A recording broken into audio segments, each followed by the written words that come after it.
Welcome back to the Bill DeMott Experience. It's been a little while. We've had a little bit of a break. Bill's dealing with some Billy world traveling the globe, I guess, for baseball. I myself had a family member pass away and some other things. So, Bill, we're getting back into action here, man. So you've turned your camera now for those people that are going to watch this on YouTube. You now can see the Bill DeMott Experience hard hat, and more importantly, you can see all of his vitamins, brother. What you do? What the heck? A lot of vitamins back there. I don't realize, I'm one of those guys, I'm one of those peoples that if something stays the same for too long, it's time to, rearrange it. I mean, even furniture and my desk. So that's what happened. Anyway, long story short, I moved my desk around and everything. And yeah, that's my vitamins sit there because how I start every morning is, I have my cup of coffee, but then I have my B12 and my fish oil, my zinc and my GoQ10 and all these things that are supposed to be healthy for you. And all it is just a bunch of stuff I got to remember to take. But now at least you get a look at it. Yeah, true. Can't say I can't. You also, looks like you fat-fingered the spelling of DeMott on your name today. DeMott. DeMott. Why does it have to be fat-fingered? Well, because I assumed you're just sausage. Why couldn't I just... Yeah, but you don't have to point it out. I mean, for people who never saw the videos, did you do it on purpose? I could have very manly hands, but I don't have pork chops. And yes, I'd probably hit two keys at once. So you're saying it was an accident? I'm saying that I even have to spell check my name. Yes, it was an accident. That's pretty hard. Actually, you have a pretty easy name, honestly. I do too, though. I just say town, like the word town, then the word send. Send. I live in a town, and you send me an email. My biggest pet peeve is when people spell my name without the capital M. Why is that? Why is that a pet peeve? Because if it's just the lowercase m, to be honest, one, it's wrong, but two, it looks stupid. It makes my last name look stupid. Not everybody, I guess, is worried about capitalization in the middle of a word. So I mean, but it's the proper spelling of the name. Yep. Hey, I'm with you. I agree. But then the lowercase m, if you spell it out, I want you to, when we're done tonight, I want you to take 5 minutes and write DeMott in lowercase letters. It looks stupid. Well, you've been called worse, right? Yeah, I mean, I've been called stupid too, but I always stand in a capital M position when I do it. You are a little bit further away from your mic too, which is all right. Can you hear me? I can hear you. You're a little bit quieter, but it's okay. Well, some people like me quieter. Maybe, but okay. Post-production, I'll fix it all. So, hey, all jokes aside, you got the Hall of Fame placard up, which is awesome. And you've got a hard hat back there with hashtag BDE on it. Yeah. You're telling me before we recorded that is the same hard hat you wore around when they were constructing the Performance Center. Yeah, that was the hard hat when the Performance Center first started going into construction, when the walls were coming down and being built up and all those things. We were literally there every day walking through the process, and that was my hard hat. So I've kept it all these years, and it sits on my desk, and I occasionally walk around the house with it, and everybody goes, "Oh no, what's he want to do now?" Because usually when I put it on, I'm probably up to no good. So I would say but you have done from a lot of different camera moves during the season. I mean, this season, I would say season is just a show, but we used to be able to see everybody walking across the living room. Then we had the privilege of seeing the dog being taken out. Right. And now we're just stuck to your corner now. And my vitamins and my hard hat. Behind me, the two cans on the shelf, that's Gable beer from Iowa. Oh. That's Dan Gable beer that is only sold in Waterloo, Iowa. So that's when you got it? Yeah. I don't drink or anything, but I thought, how awesome would it be to have Gable beers on my mantle next to all the other goofy stuff I have. Yep. So the DeMott Mansion's doing well. The little bit of a computer setup rearranged, but everything's going well there, I take it. everything is everything. We're surviving the rainfall. Everything is good, man. We're doing good. Everything's in full effect. The foundation is extremely busy.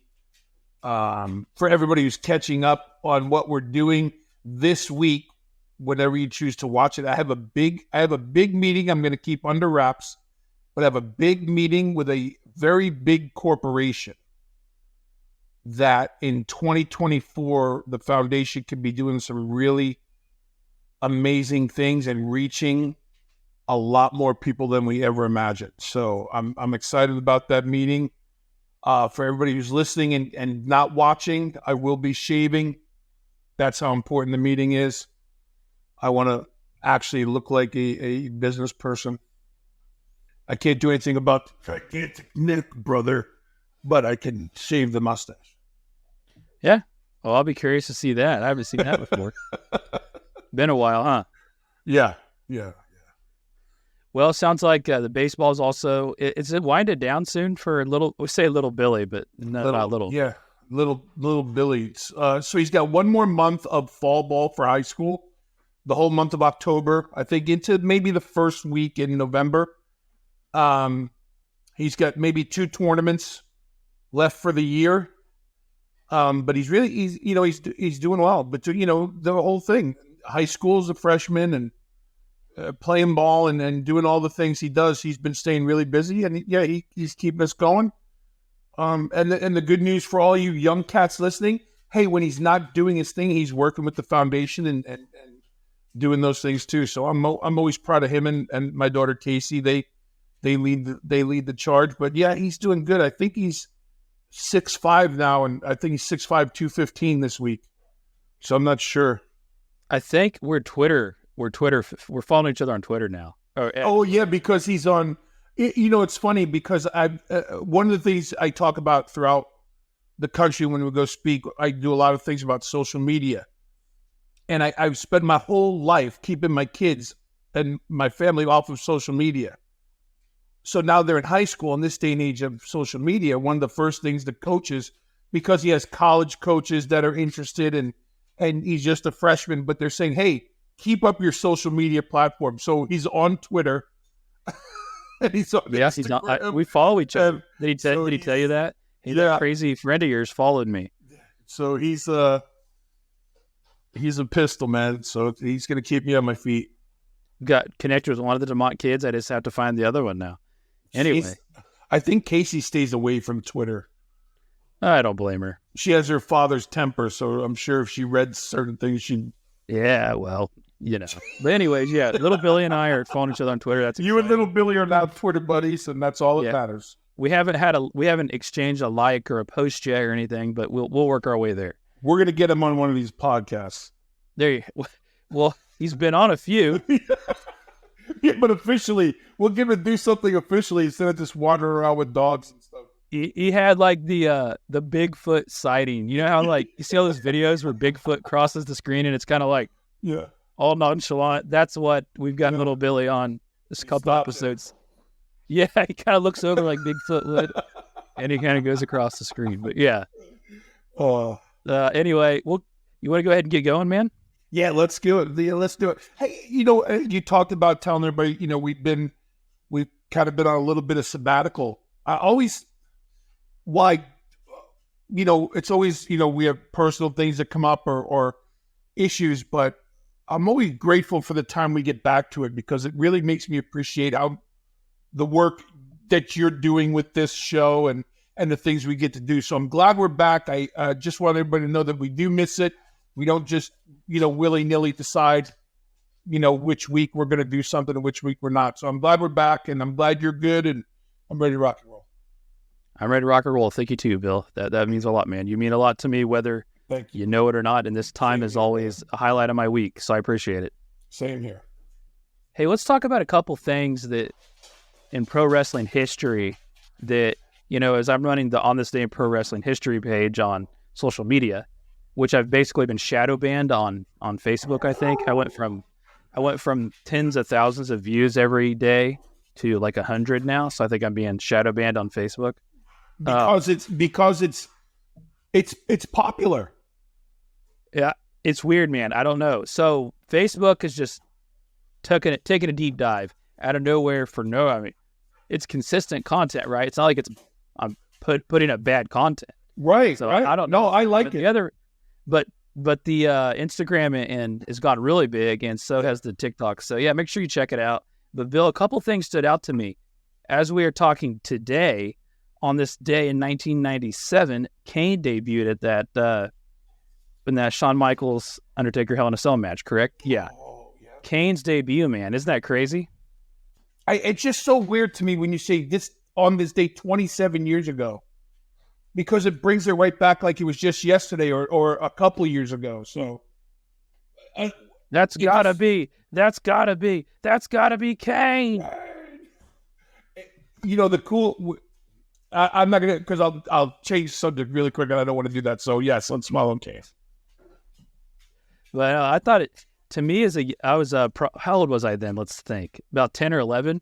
I remember just thinking, what an impressive, scary character. The presentation was amazing and of course the debut where he actually ripped off the cage door. Yeah, so impressive. What the thing that was cool for me, and I'm sure it was for a lot of other guys and gals that are in the business, the same industry, is I had no idea that was Glenn. I had no idea that was Isaac Yankem, because I met Glenn in Puerto Rico when he just wore the black vest and he was just this huge, figure of a man. And, he did the Isaac Yankem thing, but the reincarnation, I had no idea it was him. And then it was so cool, to realize who it was. But what a debut. Did the rocket ever come off his back? No. I mean, he went through a lot of different... corporate Kane a little bit, but... I liked... some aspects, I actually liked corporate Kane in some aspects. I'm not going to lie. Yeah. It's just, you have a character like that, it's so hard to strip that away from it. I will say and Bruce Pritchard said it's probably one of the best things he ever came up with. What an amazing concept. It was great from its inception to the end of his career. And being able to, I'm one of those guys who's grateful to be able to say, I know the person, outside of the business. I mean, he's very successful. He's not that he's always been a super intelligent cat. He's always been a student of the game. Kane and the character on screen is amazing. The man behind the scenes is amazing. But really, really cool debut. He also continued to evolve that character. I don't think anyone could have. We saw two of the biggest men in the business ever do this. We've seen the Undertaker reincarnation numerous times, and we've seen Kane do it. I don't think there's any two other big men. Even when Big Show went babyface heel. That was the incarnation of Big Show. Two phrases I'd never like to say about wrestling: babyface and heel. Everybody uses them. I don't care for them. But the two big men that have done it the best and will never change is Undertaker and Kane. Kane's debut was amazing, and the career and the run he's had is second to none. Yeah, it's going to be hard to ever recreate, especially in this current world that we live in, a character like that. And like you said, only him and an Undertaker really could pull that off. Yeah, it's tough and it's even tougher, I think, for big men, because you wouldn't have seen that with Sid. Right. Although Kevin Nash had different characters, they didn't really, Oz and these things. But I think Kane and Taker are set apart from everybody. But what a debut and what a career, and now what he's doing, politics and just in his home state and things like that. The guy, I'm really a big fan of him as a person. Did you get to work with him? Yes. Quite a bit. Yes. And I think people would be really astonished to learn what a sense of humor behind the vicious mask in that character. It was so hard to keep a straight face because for us, because we were open. So he could say or do whatever he wanted behind that mask and no one knew the difference. But Yeah. outstanding guy to work with. Really, really smart. Always put everybody else first. Knowing the outcome was when you're in the ring with Kane, naturally, barring some crazy storyline, Kane is going to be the winner. But he always put everybody first. One of the most careful big men and most, conscious about his opponents and things. I nothing but praise for the character Kane and for Glenn Jacobs. Very athletic guy too. You could see him all jumping off the ropes. But I think really for me it was like embracing that mask, right, and the body language and the facials he was able to put and use with a mask on is just incredible. They turning his head and just he really understood it.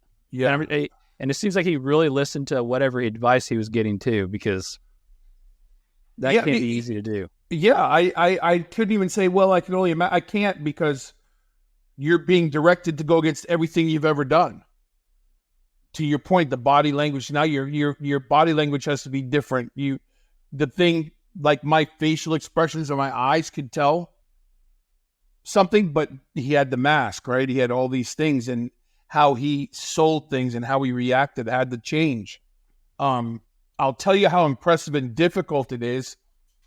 At the time they were doing so go back to, it's probably 2005, the fake Kane, who was Luke Gallows. Oh, okay. So we were in Deep South. They sent down a mask, one of his masks, and all his gear. And every night for 3 months, we were in there till the wee hours of the morning, getting his move set right, getting his body language, the head tilts, the things he did, coming off the top rope over and over and over again. And that's when you really start to understand the complexities of that character. And I think Gallows did an excellent job with it. And it got, it opened the door for Gallows to do more things, but trying to emulate that character was really a challenge. Crazy to think how long Gallows has been around too. I'm in and out still, but nevertheless. Another event, man, more of a tragic one. Brian Pillman passing, and then obviously they brought that up, and they had a Raw tribute video, and then they even did some kind of a little bit maybe too soon and unnecessary interview with his wife that aired days later. But this Brian Pillman, were you ever around him? Yeah, Brian and I go back to the WCW days. Mm-hmm. Right in the mix with the Horseman stuff and the loose cannon thing that was going on, and all the incredible stuff that was going on with him and Sullivan. The dungeon was right in the middle of that. The Horseman in the dungeon, probably some of the most serious, and when I say serious, the serious matches I've ever been in, where you're going to decide you're going to fight tonight, or someone's going to take advantage of you, and literally looking at someone in the hallway going through and say, keep your head on swivel, because if you cross me, I'm going to beat your ass. That's the nicest way I could say it. And one time Brian caught me, and I just character out the window, and I went after him, and we had some hellacious fights, but and it wasn't personal. It was just survival of the fittest. It turned into this big storyline as it worked out, Brian leaving and going into, WWF at the time and all that stuff. But I enjoyed Brian a lot. I appreciated his path. I liked working with him, another knowledgeable guy. And at that time I was thrown into that mix. So it was, feast or famine. Either you fit in and get physical and stay with this, or you're going to get lost in it. But that being said, being part of the Pillman Memorials was an honor, and all those things, and now watching the young man himself coming up through the ranks is very cool. But I enjoyed my time with Brian, and let me tell you something. You want to talk about, everybody talks about Stone Cold, that character, how close it is to home. Nobody ran it better than Pillman. But, yeah. I mean, the most believable thing that was going on in any company or any TV show or anything was the Pillman story. So again, it's another one of those things. I was fortunate enough to be around. I say unfortunate to be involved in some of the backstage nonsense, but good guy to work with, man. And another guy we lost way too soon. Don't you love it when I ask questions that I already know the answer to? Anyway, he was a really kind of chip on his shoulders, always overcoming the odds, kind of guy.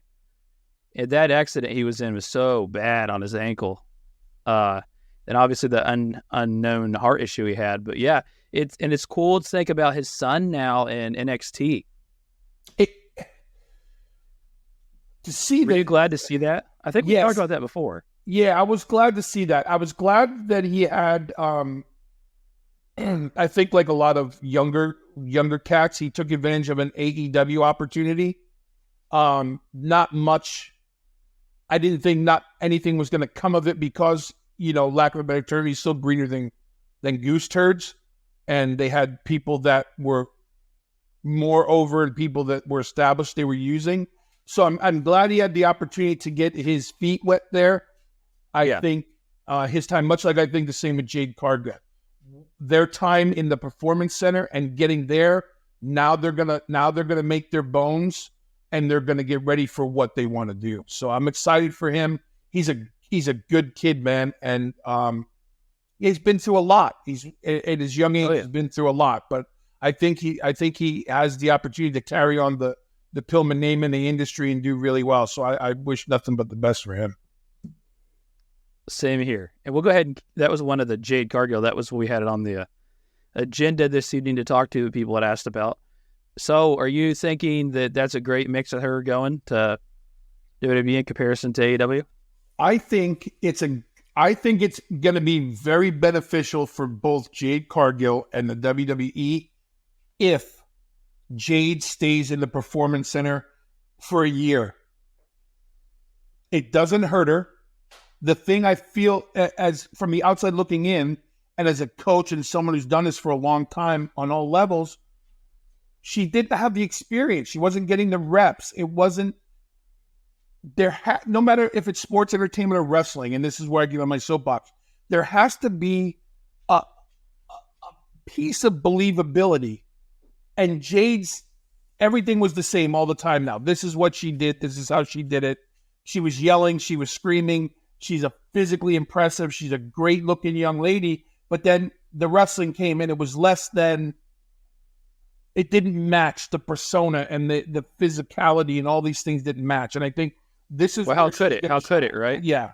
Because there was no place for her to hone her skills. I know she went to the Nightmare Factory and when she had opportunities to get in the ring, but you have to stop waiting for opportunities. And we've talked about this before, is them developing their own system to where there's 5 days a week and there's people now guiding you instead of waiting for a TV every 10 days for someone to have an opinion.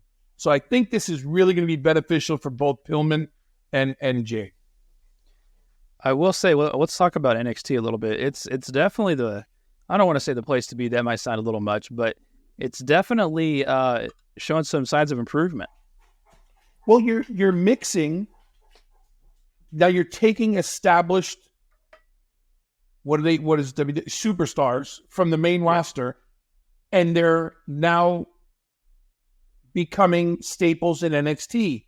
And now the smart thing, which was, here's the thing, that's the way it was supposed to be from the beginning.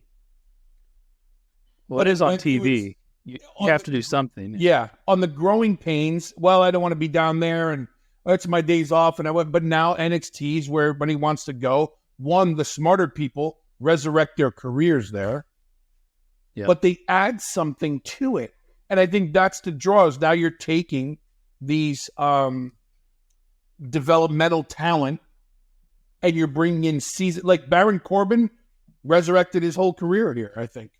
And, I think he wants to stay there. Yeah, and there's no reason for him not to. Yeah. Because he's had 10 years on the road.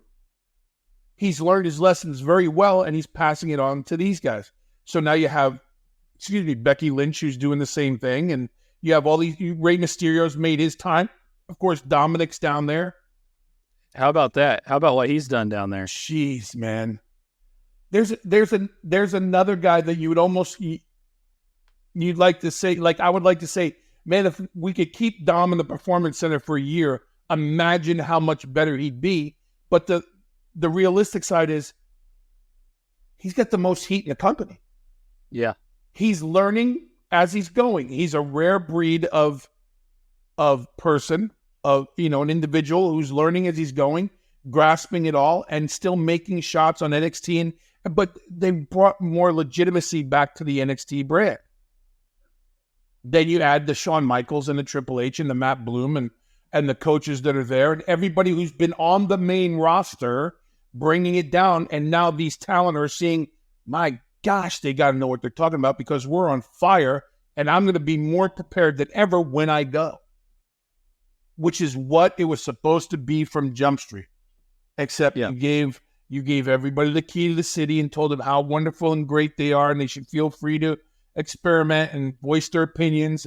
But it's a learning curve, right? It's a learning curve on both sides of it, talent and the talent relation side. So I know that's not where we were going to go, but I think NXT is really as sharp as it could be right now, and it's developmental, but it's still a third brand that's running a close second, I think. Yeah. It's important to note this week it also had higher ratings than Dynamite. Yeah. And if you're gonna keep, I think Tony Khan keeps talking about the ratings, how great they are. Well, if you're gonna keep talking about the ratings, then you just open the door for people to go, we'll give you ratings. We'll give we'll take your viewership. It seems though to me that Triple H definitely has more of a hand, or maybe Shawn Michaels and them than they did after the rebrand. Yes, Seems like it's kind of gone back. And maybe the best thing that ever happened to NXT was that rebrand with the rainbow colors and the 2.0. Maybe that was the best thing to realize that, hey, chocolate ice cream is still the best ice cream. It doesn't have to be chunky chocolate. It doesn't have to be fudge brownie chocolate. Chocolate ice cream is what the people wanted. They brought it back, and it was a slow burn in the beginning when they brought it back, naturally with all the Vince controversy and all the things in WWE. But this is the NXT, I believe, that Hunter envisioned. All the pieces are in place the way it was supposed to go and eventually wind up. And I think it's just a hot brand, and there's a ton of talent there working. Instead of working to get out, they're working to get better now.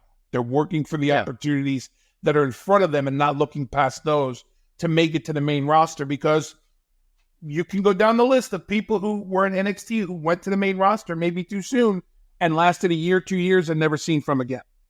Yeah. So I think it's on the right track, and it's doing great. Talking about the main roster here, it was announced in the last couple of weeks. We haven't recorded, but the Smackdown is returning back to the USA Network, 5-year, $1.4 billion deal. I think the previous deal with Fox, which was monumental at the time, was 5 years, $1 billion. So, and maybe some change. But what did you think about the USA Network getting that? And there's also rumor, Bill, that SmackDown's up for grabs and may not necessarily be on the USA Network. Raw. Raw, yeah. Is up for grabs and may not be on the USA Network. So first of all, we have to deal with the B word. Every time we talk about the WWE in the past 6 months to a year, the word billion follows it. Yeah. Look at the time they've been on Fox, and they had a 5-year deal for $1 billion. Now they have a deal for $5.1 billion. I question leaving Fox to come to USA is okay, but we don't know if Fox offered anything either. Right. We don't know. But the bigger thing is, okay, Fox, SmackDown isn't going to be on Fox. Okay, Fox rolls the dice. They don't want to take advantage of it. USA goes, okay, we're in. But having Raw not on USA Network is kind of like taking out somebody's shoelaces and not telling them, right? And what do I do? It was weird when it wasn't for the 5 years, early 2000s. Yeah. So I think it's going to be really weird, but you can't question it. It works. It's just things that we have to get used to. That we know Monday night, boom, 8:00, USA Network. Now we could be conditioned to go to another network, and I think a lot of people, the wrestling fans, get to voice their opinion of how unhappy they are. But they're still going to watch it because the B word follows everything the WWE touches. It's like being thrown out there quite a bit too, that maybe it'll be like an exclusive thing on a streaming platform. I certainly don't I could see where that could be problematic, but I mean, this television, I think my point is there's still a lot of value in live entertainment. Yes. Yes, because now if it's streaming, I can go to it anytime, right? And well, you could anyway. You could record it, but right. I guess I segued to two parts there. I think it's better on national TV. Yeah. But I will say, though, that that would be odd for it to be exclusive to a streaming service. But regardless, you see these streaming services really try to get into this live sport, live entertainment, we'll say. I don't want to offend anybody. It's entertainment, pal. But yeah, I think there's still a lot of value in live entertainment. I agree. I'll never not agree with that. I think there's something to it. It'll be missed if it's not that way. You always hear people say things like, well, you could put on an episode of whatever and it'll draw just as close. Right. But I argue that it doesn't drum up quite the attention, quite the social media shares, quite the word of mouth stuff. Like, I get you could throw a Big Bang Theory rerun on TBS or something, and it might compare to AEW, sure, but it doesn't compare to that live experience and the possibility of bringing new people's eyes on a network or consistently onto a network through live sports. And live sporting events and things like that do something to you. They have a different way of reeling you into it. Even if you're not a fan of it, if it's live and you're watching it, that's the hook, right? Otherwise, it's like, it's a movie. You can go to it any time, or, I don't know. It's a bad analogy, but I agree with you. I think live is way better. Yeah, well, the Fast Lane is actually in Indianapolis this weekend. I'm not going to be going to it, but it is in Indianapolis this weekend, interesting enough. So, oh, you're not going? No. The kids don't particularly enjoy it that much. Yeah. So they're little girls, man. But I really wanted to, and I thought about it, and I was like, I'll just spend the time with my kids. But it's exciting for the city, nevertheless. I mean, it brings a lot of people are talking about it. Yeah. And I think that's the other part of it too, is if you lose that live feeling, look what it does to everywhere they go. The revenue, the business, all that stuff is really, really good. So I agree. It's good for a city. Great point. Great point. The live experience, and even on live national television, so much better than a streaming service, I think. And I think the streaming services are getting into live stuff too, but I just think there's a certain aspect to it as far as engagement live in the moment that's hard to match. Yeah. And I think that's why we continue to see these massive deals. And we will and it's not just WWE, it's NBA has massive global television contracts that have put the NBA the last 10 years into another worldly payments that these players and the revenue that's being generated. And that's because of global significant TV deals. Yeah. Because again, there's a value in it, obviously. And I think we've seen that now where, we have Rampage that does some tape stuff, but mostly, and WWE, I don't know if they're still doing any of them shows like they used to, but I don't think so. I don't think there's so still either. value in that. And I just think, like you said, what it does for the community and the city. And I think that's the cool thing about WWE. It's a lot more of a schedule, but you get to have that experience with families and stuff like that. Yeah, agreed. Okay. Hey, man, so big news. You and I believe we missed this one. We didn't call it correctly. Edge, Adam Copeland, signs with the AEW. We talked about it. We said probably a lifer. I thought for sure the CM Punk drama would be a little bit, maybe go into factor decision-making, but weren't to the maturity of AEW. But I don't know anything, man. And I'm happy. It felt cool seeing him there, though. I wasn't shocked because I feel like everybody told us for 2 weeks before that he was going. There was so much internet. He had to talk about it the last month himself to try to. Yeah, and it was so much going on that, okay, he's going. And he's one of those guys, and I believe he was on our list of guys we thought we were lifers, that he was a lifer. But he came out and said, and I, don't quote me, but he came out and said they have a good relationship. They just couldn't meet financially. And I guess he had the proper talks with the people in WWE that he needed to. And he naturally ran it through his wife and everything else. And everything came together. As cool as it was, I'm not sure if it was as big as a surprise as anybody would have liked. Does that make sense? Because it was a cool moment. But was it really a surprise? No, but it was kind of one of those things. I'll believe it when I see it completely. Yeah. And so that was a surprise. Now that he's there, I thought it was. I'm going to use the word. I think it's interesting that Tony used the word that he's full time and will be at everything. When they do so little. For me, I'd like to have that cleared up as what that means, because I think to the normal wrestling fans or AEW fans, that he didn't necessarily say he's going to be on TV every week wrestling. He said he's just full time and things like that. So I think there's still a lot of things to learn about what Adam's going to do. And I just hope that it doesn't. Listen, I just hope it doesn't turn into a thing where he's joined Big Show and Christian and Mark Henry and Billy Gunn and take that. You got to take that back about Christian. And let me cut you off. The Christian Cage the last month on fire has been. It's been my favorite part of watching AEW. First of all, I'm a massive. I mean, look at my hair. I look just like him, Bill. Just kidding. He's a much better head of hair than me. But I'm a massive Christian Cage fan, and I've absolutely loved seeing him being utilized finally. What took so long? Can I ask you that, in your opinion?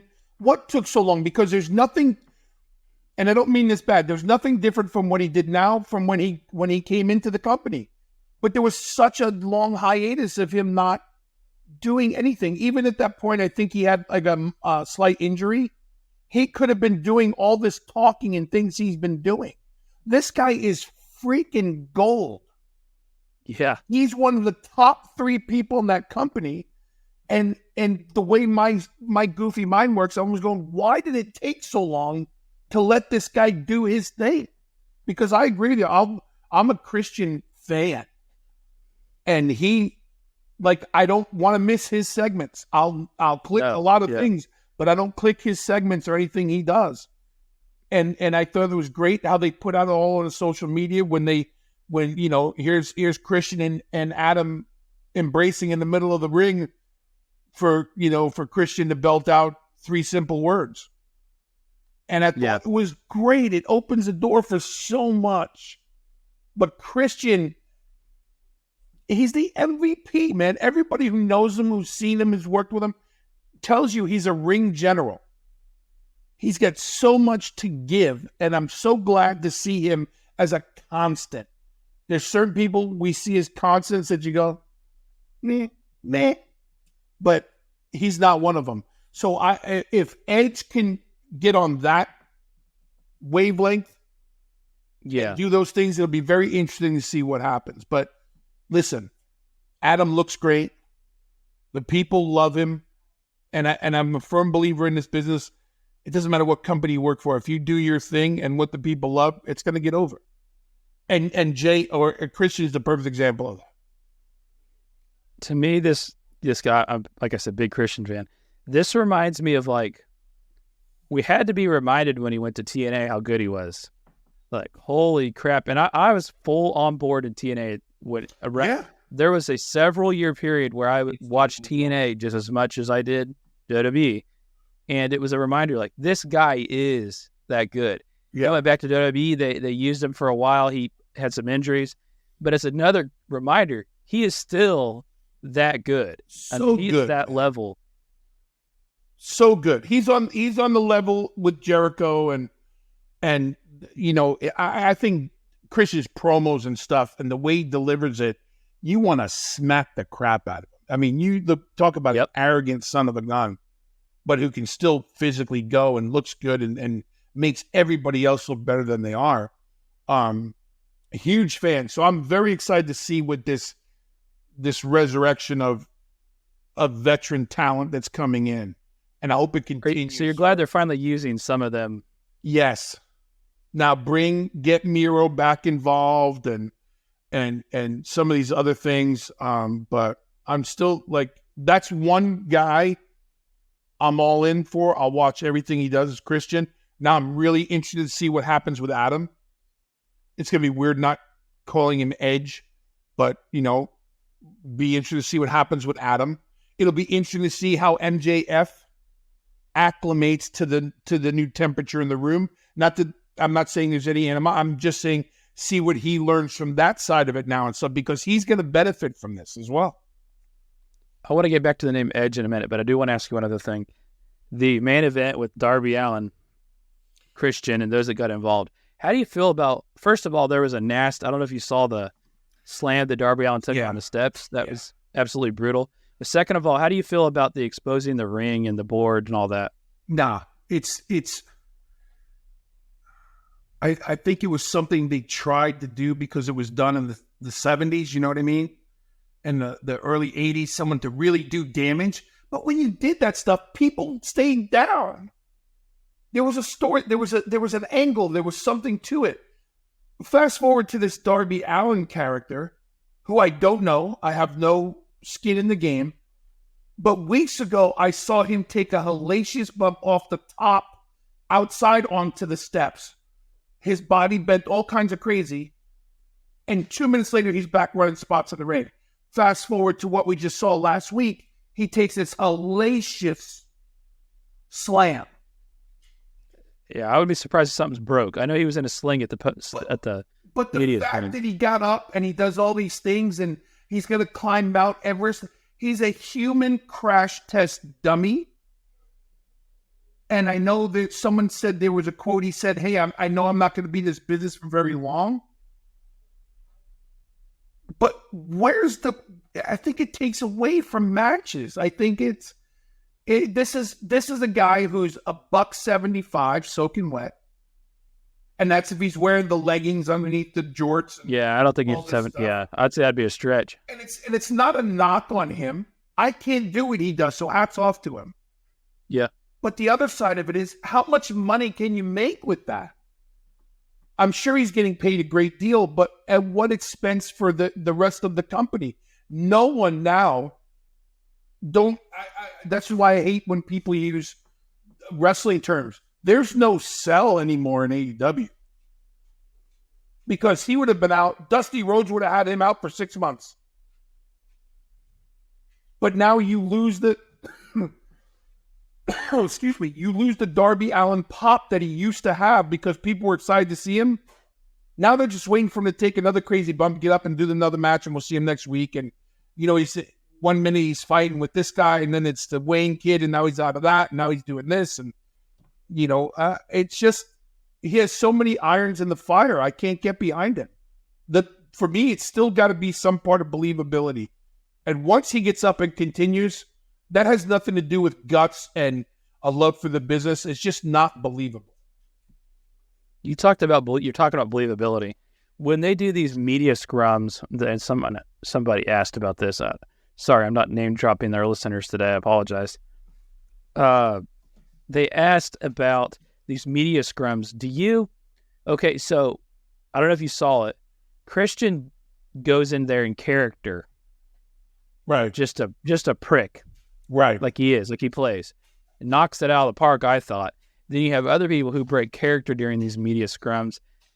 What do you think how these media scrums should be executed as far as, I mean, are they a part of the show? Or are they something separate?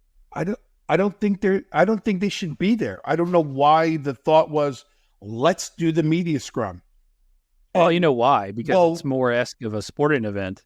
But it's really not, because your point is some of them are very nice and polite and sincere. It's not the character they are, but they're sports entertainers. But you don't see, John Wayne never walking with the sway. You didn't see Dean Martin without the cigarette. You didn't see these people. So Christian, who plays a prick on TV, is a prick at the media scrum. I felt like once the media scrum went bad a year ago, they should have left it alone until it's an important enough thing. Now it's an all the time thing. And 2.5, it was very long too. And it's not, I guess if you're getting likes, and I guess that's what it is, right? If you're putting it out there, people are liking on YouTube and stuff like that. But I still feel it takes away from all the hard work that's going on in front of the cameras, because the media scrum, contradicts a lot of the people and stuff. And people try too hard to play someone in a media scrum. I think it's just like the reps in the ring. If you don't have those reps in speaking and promos and things like that, you shouldn't be doing media scrums. Or, I don't know. I'm not a fan of them. I think it's a big fight feel, UFC-ish. If there's a big fight feel, if there's a big, although everything's a major announcement in AEW, but if there was a major thing, have the media scrum. But every week or every paid event or whatever it is, I'm not a fan of it. And I can catch the highlights on any social media platform. So I don't watch that stuff. It doesn't grab my attention. If there's something newsworthy, I'm sure it's played on Instagram or Twitter or, whatever it is. Yeah, as a content creator that talks to a lot of other content creators, there's a lot of theory out there that the more content you create, the better. And there's some truth to that, but it has to be good still. Right. And it's not that this content's not good. It is just a little bit confusing.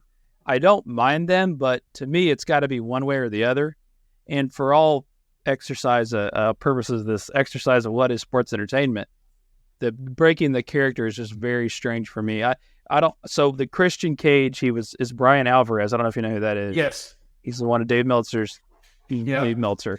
So he drilled him right, Christian Cage. Yeah. Brian Alvarez made a comment in the last month since we've recorded a plea to Austin Theory. And I don't have the exact quote in front of me, but it was something along the lines, please stop doing this boring 90s style wrestling. There are younger, whatever wrestlers that are passing you all around the world, that are becoming better than you. Did you hear this? No, and I'm listening to it and I'm fascinated now. So yeah, he's basically just pleading to Austin Theory to stop with the boring old style wrestling crap. There's young guys all around the world passing you. Me being, I've been hit the head a few times. I'm 58 years old, 35 years in the industry. So throw more super kicks, hit a lot more triple Lindies, don't sell, react, or put anything over and catch up to everybody else, or continue to learn your craft, be really good at it at a young age, and let me pick on the guy who's doing that. Yeah. Also, not only that, he's doing exactly the way the company that he works for wants. Right. Oh, by the way, what's LA Knight doing? What's he reinvented? He's doing everything that's been done. Nothing wrong with it. But what is, so where's, I don't understand where, and I think it was great because Christian said, how many bumps have you taken, right? Is that where he's asking him all this thing? I'm talking about that part. Yes. Yeah, that's who he was directing it towards. Yeah. That's who he's speaking with. So I don't, to me, it doesn't hold any water. These guys get to ask. He even made a comment about star ratings. I thought it was great. I popped huge and you were the first guy I thought of. Because somebody's going to say it doesn't mean anything. But going back to Austin Theory for a minute, he's been so successful.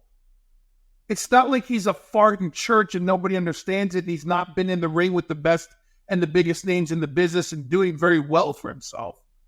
then you go after him. But why would you address an Austin Theory? And it was a strange comment that came out on their podcast. They do like a little bit of some podcast segments of some of the conversations they talk about, and that's what came out. I can tell right now you hadn't heard it. I had said no, because if I would have heard it, you and I would have been talking about it offline a long time ago. I think it goes back to that ridiculousness of say what you. And again, I don't know Brian Alvarez. I don't think I've ever met him. But that's insanity. Insanity. Going back to the media scrums. The other thing I don't like is why is Tony Khan always sitting in the middle? Because half the time everybody makes him look like a putz. You're supposed to be the boss. You cannot make yourself into the Vince McMahon character.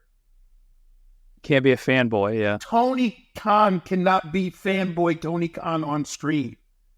If you want to be the boss, be the boss. You don't need to be seen there, and you don't need to address people. Because I feel like it diminishes the things he does say or does want to do or does deem important. He's just one of the boys. And half the time in his media scrums, nobody respects him or pays attention to him or addresses him. You know, I know he gets to hug everybody. He hugs Claudio, he hugs Adam, he hugs all these people. But I don't know. Maybe I look at things the wrong way. And I'm not a fan of the media scrum unless it's something big. I guess that's the bottom line, but that's my tangent is I don't. Believability. My whole thing is the believability is not there. If it was for a purpose, like let's advance, and then a couple times where MJF's gone off the hinges, and that kind of went along with the storyline a little bit, but really to me, it has to definitely give back to what you're doing. Let me segue out of that for a second. Let's go back to Edge. Were you happy to hear that he gets to keep the use of the Rated R Superstar and also his theme music? That's pretty cool. How cool is that?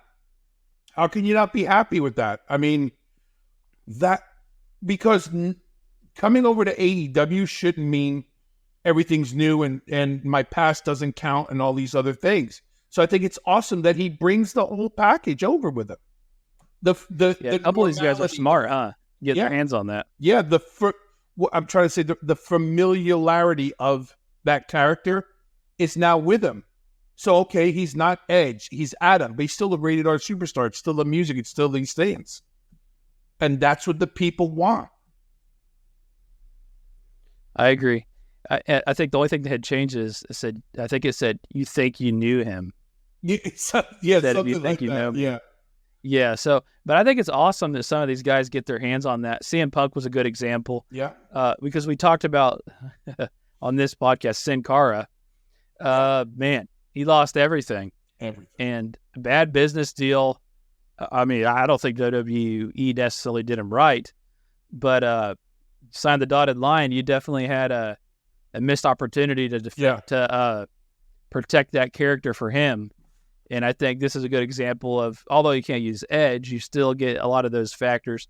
And he's the connection with the band and stuff. Yeah. So that makes a big difference too. Yeah, and it's that familiar thing. Like Sin Cara, sure, he got a lot of financial support up front, right? But he signed over his life, his gimmick, and opportunities were lost for Adam to come over with that stuff. Like I said, fans, that's what they want to see. Similar to the Adam Cole entrance, right? Boom. Fans got to know that. So it's familiar. That's what I think helps these men and women get over. You think Christian had a big part of him coming? I think Christian and Jericho and I don't know how tight he is with Mark and Big Paul, Big Show and stuff like that. But I think that's where the guys are, in my perfect world, they were sitting around a table and going, imagine what we can help with and do if we're all on the same page. It's all new opportunities for it. All new opportunities for them to now lead the charge. And he's not ready to be done yet, obviously. No. At the age of 50, he's not ready to be done yet. Yeah.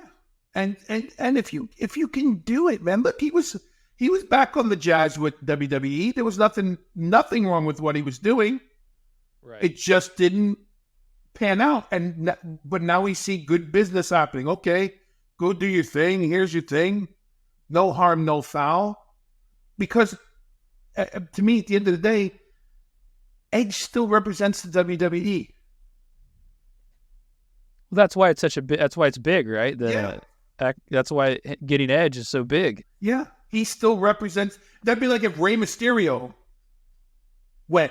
Rey Mysterio could become part of AEW, but he would still be representing WWE. Now, Dolph Ziggler, I don't think would be representing WWE because one, they kind of haven't done anything with him in the past 17 years and all this other stuff. But let's talk about Dolph Ziggler. He was next on the list here. Okay. There were some riffs. I say riffs because that's in the corporate world what they call it.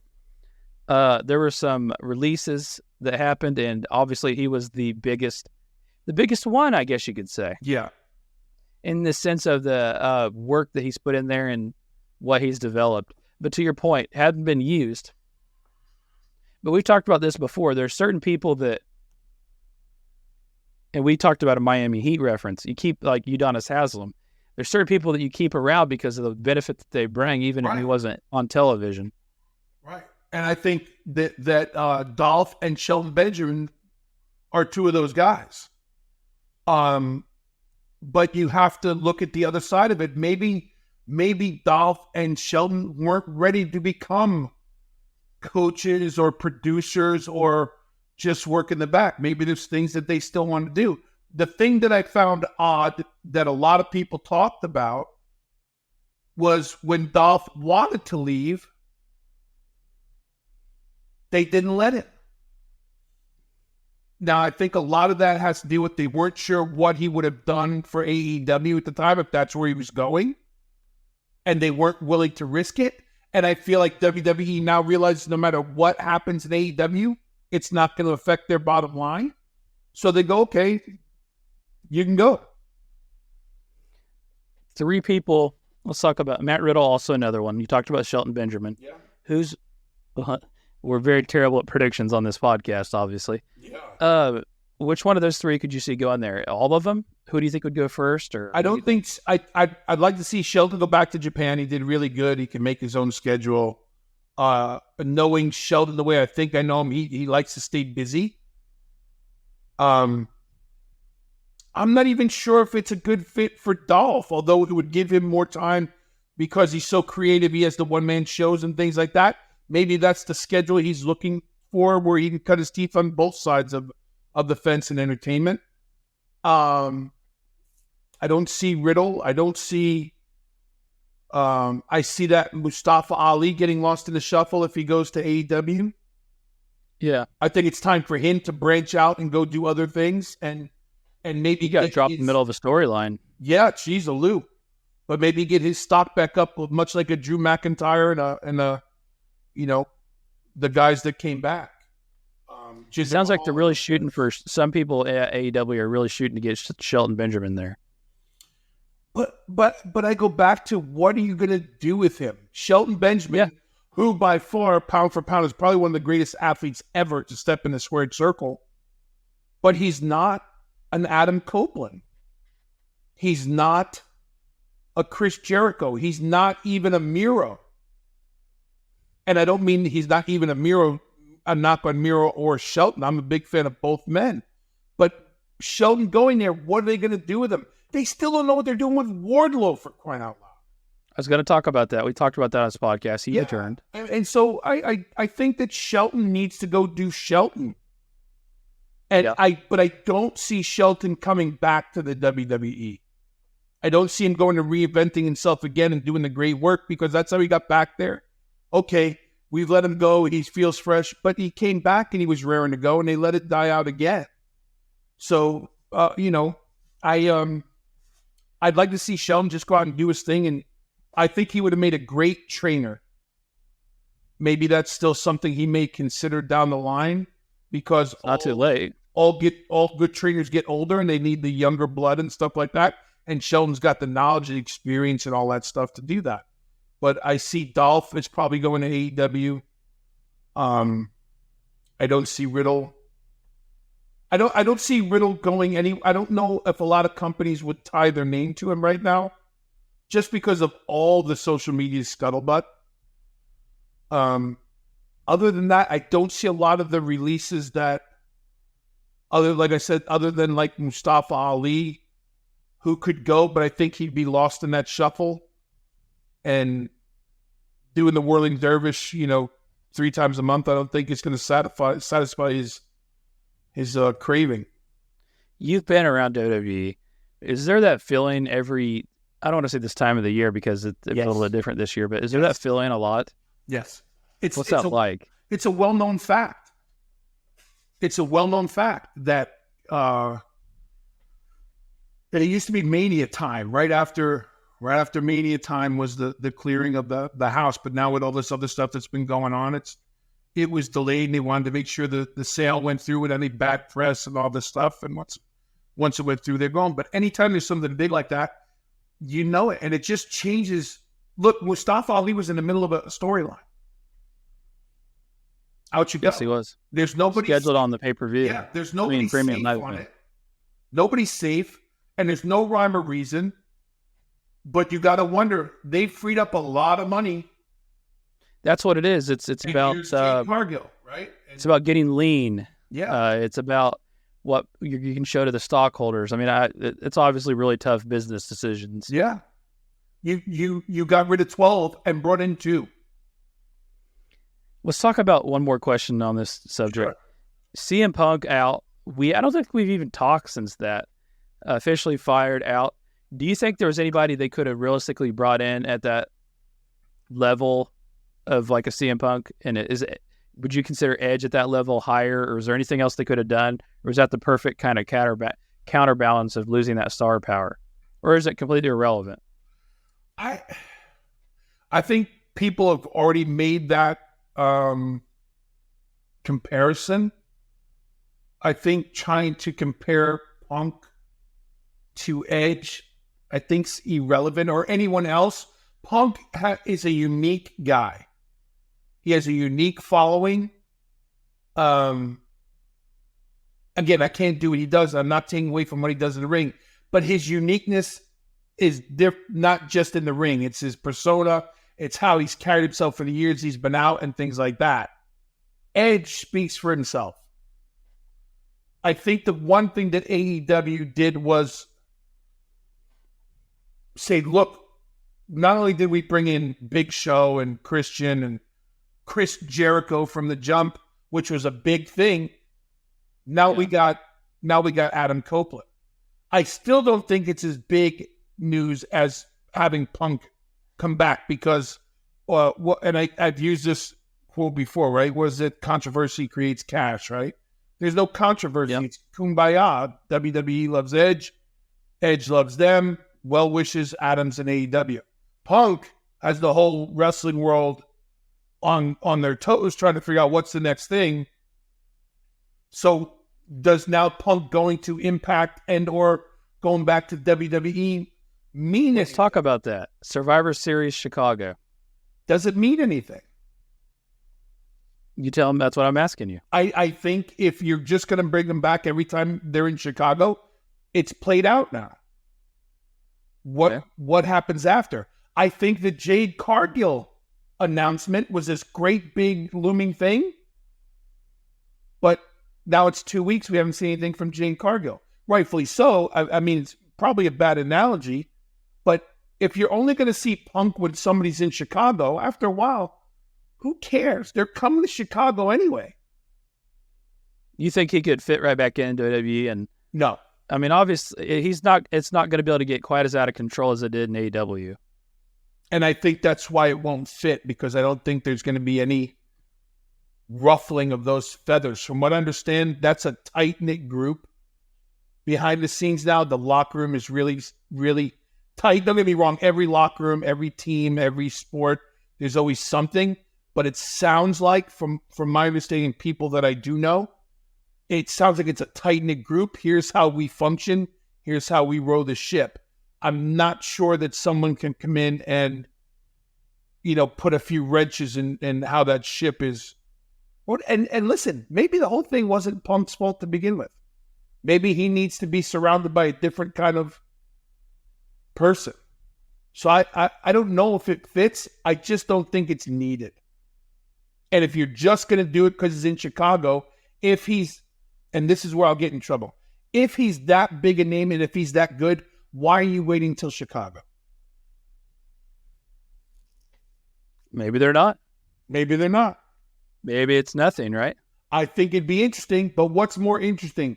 Punk going WWE to AEW and then back to WWE, or Jade Cargill, homegrown AEW talent, coming to WWE? I guess it depends what the definition of the word interesting is in this scenario. Let me ask you this. What's more interesting? Punk showing up in Chicago or Kenny Omega?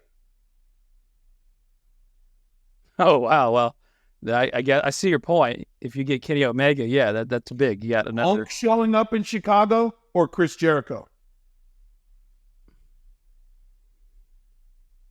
I see what you're saying. So it's not taking anything away from Punk. I think wherever he goes, people love him. You think Impact could pay him enough? What's the follow-up? I don't know. And maybe it's not about the money. Maybe maybe it's just obviously it wasn't. He didn't wrestle for a long time. Yeah. Maybe it's just opportunities to do other things he's interested in. I think he would be a better fit in Impact. Because they've kind of ramped things up. Mickey James has been doing some great stuff there. And there's no animosity in Impact with him. You know what I mean? That I'm aware of. No, I think he's been on there maybe forever ago. But yeah, I don't know of anything bad that happened. Yeah. So I think it'd be more interesting to see Punk go to, and I think if you're looking at the way Punk explains himself and how he treats his career, he's there to lift other people up. Well, WWE's kind of got a hold on it, but Impact, any boost on Impact would certainly help them get to more exposure as far as television and things like that. Yeah, they got to get on a better television network. Yeah, but I think he would fit better in Impact. You know how hard it is for me to watch Impact? I struggle with it, man. And it's not, no, I'm not saying like literally the product. The like production value, the whole, to even find the channel. Yeah. It was like going back to our conversation about watching ROH. You had to hit it on the right night at the right station in the right part of the country. Otherwise, you weren't watching it. And I had it around here, obviously. In Chicago, I'm in Indianapolis, so I could watch it late on a Saturday night. Yeah. But it's finding the damn thing is hard. Yeah. I think you got to go. My point is you got to go out of your way to get it. Yeah, and if you have to go out of your way, you lose interest, right? Yeah. Not to say they don't have some good stuff going on because they do, but you're right. That would be interesting. I think that he could definitely contribute there. Yeah. To your point, maybe it's not about the money. I think he could come back to WWE even. I don't think any shenanigans are going to be allowed there. Yeah, I think he could come From back. my understanding, he obviously has a connection with UFC. He made UFC some money. Yeah. You may not say he's the best UFC fighter ever, but he did make UFC some money. Yeah. I think he'd come back to WWE. I just say, why wait for the cheap pop of doing it in Chicago? You're right. It had to be incorporated. It had to be an actual story. And then to your point, there had to be plans after that. Yeah. But maybe it's not CM Punk on a full-time deal. Maybe it's CM Punk to WrestleMania. You don't have to have signed some long-term deal to use somebody. Agreed. And I think that's important to note, too. Let's go to one last thing here. Okay. Hulk Hogan was on Chris Van Vliet's podcast this week. Neat interview. You never really know what Hulk Hogan's going to say. And a lot of people like to question this. Some of the things that he says, right, may not be completely factual. Yeah. But he actually, I don't know if you saw this, he shared that there was a proposal for a couple different things. One would be him wrestling at WrestleMania 39 last year. It just didn't work out. Where maybe his son Nick Hogan, he said Shane McMahon had contacted him, they could figure something out. But the part that I thought was more interesting was some sort of angle with John Cena back in the day. I respectfully say I wasn't part of any of those, but it doesn't. It doesn't match up if you say last year he was in no shape to wrestle anybody. He said that. Yeah, he was in no shape to even get to the ring. I think at one point in the interview he said, if I could just stand in the middle, but he couldn't roll to his right. He had to roll to his left. And so I think a lot of those things come into play. So it may have been something that he thought of, or maybe there was, hey, let's have a conversation. Is it possible? But I don't know of any of those between the Nick and Shane going at it or anything like that. So I can't offer it. I just find it funny that everybody bags on him for the stories. Say, his version is different than everybody else. But you know what? Here it is, 2023, and we're still talking about Hulk Hogan. So did you see? Yeah, we'll always talk about Hulk Hogan. Yeah. I heard that he signed a new contract. Well, I just was put onto that he signed a new Legends some sort of Legends deal, I'm sure. Him and the Dudleys. Yep, I've heard that too. And obviously they did some work on Impact 1000. I gotta get one of these Legends deals. Yeah, what the heck, Bill? I don't know. I don't know who haven't I made mad there that I could talk to. I leave that up to you. I put that's on your bucket list. Okay. I'll split my Legends deal with you. Okay, sounds good. I'll work on that as soon as we get off this recording. No, but yeah, Hulk Hogan, you can't help but not talk about him. Last thing I want to say though, and it's been out for a little while, but have you got a chance to catch the Angle documentary on Peacock? Kurt Angle? No, I haven't seen it yet. Have you seen it? Yeah, it's really good. Is it? Yeah, somebody had asked here. I think it was I don't know if it was Winter Hill or somebody. If you had taken the time to watch that yet. No, I haven't seen that yet. So here's my question without ruining it, because you've seen it, right? Yeah, I've seen it. I understand that he was very honest about start to finish. Yeah, and I think that's what I'm interested in. That because it's the reality stuff. It's not. Yeah. Has he ever not been honest? No, and that's why I say that's what I'm interested in, because from my experience with Kurt as a working with him and even getting to know him the little bit I did, he's always been honest and he never shies away from it. And I think he's had he's not a handful of guys, because there's so many amazing life stories out there from all, just wrestling characters or these fake guys. But Kurt's story is more intriguing than most. Olympian, all these other things, professional wrestling, trials and tribulations. So that's on my list of things I need to watch. Really good deep dive into the Olympic part of it too, that I like beyond any information that I knew before. Yeah, that's what I like that kind of stuff. And it's just so interesting. Because he wrestled, he basically could have within a pound or two qualified to wrestle the weight class under what he did, but he never did because he didn't want to have to worry about cutting weight, right? But really, his big thing was he was going to be the best conditioned, the best well trained, and just outlast all these monsters, which he did. And he brought that with him, and he was just a machine, man. He was just a machine. Yeah. I would love to, and not to take away from the Kurt topic, but I think Mark Henry should have one of those as well. From his Olympics into, World's Strongest Man and all that stuff as well. But I'm going to watch the Kurt thing, because those are the things that interest me, because I know the men, and then to know the rest of their story is very intriguing to me. It's important to me to know that stuff. We got to get some of these people on the BDE, man. Yes. First, Kurt Angle was one of the people that were mentioned a lot. Yeah, I would love to have Kurt on here.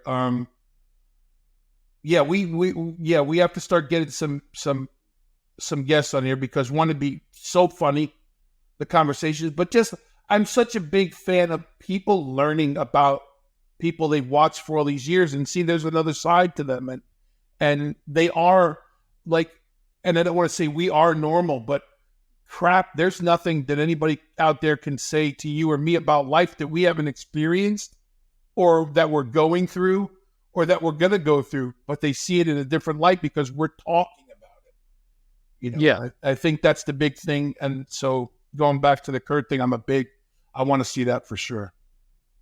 I'll tell you what I'm not going to watch. Here's a terrible segue. I'm not watching that show Heels. Well, no, you're not, because it's canceled.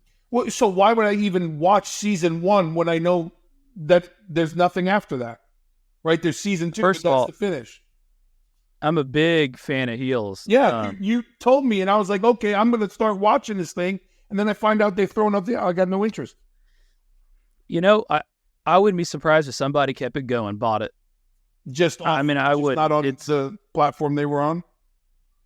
Just not on the platform they're on. I think that's a big thing these days. If you have something that's obviously a lot of these streaming networks want to create original content. Well, that's not the only show they dropped. They dropped like 4 at the same time. They canceled. I wouldn't be surprised if somebody picks it up and to put some original content on their streaming platform. Well, I heard nothing but good things about it, and you spoke so highly. I'm like, everybody I know who's seen it enjoys it, and the people go, okay, it's on my list of things to watch, and all of a sudden it's canceled. I'm like, well, I'm not going to get involved and then have it pulled out from under me. So, boo. Yeah. I boo that. It definitely left at a point where they left a lot more possibilities to keep the show continuing, which always stinks when something gets canceled when it didn't have an ending. Yeah, I hate to hear that. You always like to see it where a show's able to have an ending. And it was a good show, man. You know, CM Punk was involved on there. Aaron Stevens was involved on there. Luke Hawx was in on that, right? Yeah, there's a lot of people. Yeah. It was a good show, and I think it did a pretty good job capturing the theme of the life of I may still watch it. But I was just bummed to hear that I was going to get into it, and then they pulled the rug out from under it. Yeah, it's still like if you got a free weekend day to watch some shows, it's still a really good thing to watch, I'd say. All right. Some good characters on there. I think somebody will pick it up though. I'm confident. Well, I don't know that for sure, but I think it should be picked up. I think so. With the reviews that it got, its ratings dropped from the first season, but that happens basically on every single show. Right. Very few exceptions. But, you know, again, tough business decisions and the writer's strike and a lot going on. And I just think and a show they had worked on heavily got dropped too. But, you know, it's just part of it. But yeah. It's business. Yep. Unfortunately. Man, let's segue here to the end. We have quite a few. I don't even know what episode we're on now. We have so many episodes built up in the back catalog, not only from the about 30 that we've put in, also I don't know how many you got in on the original Bill DeMott, probably about 20 or 30. Yeah. Some of them shorter, some of them longer, some of them you just had different kinds of conversations. So it's, yes. I mean, it was a bunch of different kind of people. So It was interesting. So I encourage everybody to go back and check out the back catalog. We might have to try to figure out a way because there's nowhere on a podcast player to get those. We might try to figure out a way to eventually re-release all of that content, at least so you have it out there. Yeah. I believe the only thing it's on is YouTube. Yeah. The old stuff. That's the only thing it's on YouTube, yeah. So I think we still got to work at squeezing them in, pumping them in throughout this experience, just so you have that archive and they're out there. But my point is we got a lot of good episodes from the past to check out and a lot more coming up, including our Bray Wyatt conversation. So I'm trying to work on some special things to make that extra special. So more to come on that. BillDeMott.com is where you can find all the episodes and connections to everything. We got a T-shirt on there that the proceeds, it's one of the T-shirt with Bill's beautiful face on it. All the proceeds go to the foundation. And you have one of those shirts. If you wore it, did it fit? It was people who know me not from wrestling want to know why I was so angry and where that picture came from. So it's very funny. And I say this openly because I'm a Christ follower. I'm at church every Sunday. I served for years and I spent a lot of time with my church family. So when they see things like that, they're like shocked, like, really? I'm like, do not Google me. It won't make sense. But they see the picture and they Google it and they go, wow, I didn't even know you. Did you see? There's not a lot of smiling pictures in pro wrestling, especially the Bill DeMott. Yeah, it's very rare you'll catch me if my teeth are out, it's because I knocked them out or they were somebody else's I put in my mouth. Yeah, you weren't known for your beautiful photography. and all your ass kicker, man. Anyway, check out the T-shirt. All the proceeds go to the foundation that we speak about on every episode. Yes. You can contact us on social media. I'm Podcast Father. He's Bill DeMott. Yes. BillDeMottPod@gmail.com. What else do you have to say, Bill? No, I'm like I always say, you and I talk about it offline and then on the show. We've had a few more subscribers to the YouTube channel. Keep doing that. Keep following us. Hit us up. Ask us questions, man. It really is a cool part of the day.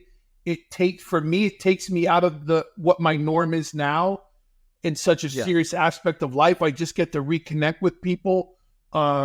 I've had at the time of my life signing autographs, people who are hitting me up on social media and, hey, I'll buy. And it's like, you have to go to these Comic-Cons, all these things. Like, I have all these pictures that I found that are originals. Go, hey, I'll sign them, and it's for this. But it's just really cool to do that stuff. So I appreciate the questions that are sent to you. I love that people follow us and kind of comment, good, bad, or indifferent. At least they're listening and watching. And I can't wait till we keep building this brand. And, we talk about doing some live YouTube or Facebook or something and get some other people involved here. But again, it all comes back to your work ethic, dude, and the things you do. I don't want anybody to think you sit in your studio at home and this is what you do. You're out there 9 to 5, or knowing you, it's probably 7 to 7, father, businessman, podcast. You work on so many different networks. So it's all your hard work. And I get to lack of a better term, sit back and reap the rewards of having these conversations. So everybody keep asking the questions. We'll keep Jeff on his toes, but thank you, everybody. And don't, this isn't, like I said, we've taken some time off, and we'll probably do that from time to time because of life, but we jump right back in where we left off, and we appreciate everybody. Yeah, seriously, I appreciate you guys being so understanding. That is life, Bill. It really is, man. Yeah. Sometimes you can't control it, right? Yeah, you can't control it sometimes, but there's one thing we can say. We hope to be back, and we should be back next week on track again, and we hope you continue to join us on this experience. But until next week, keep being you, keep being great.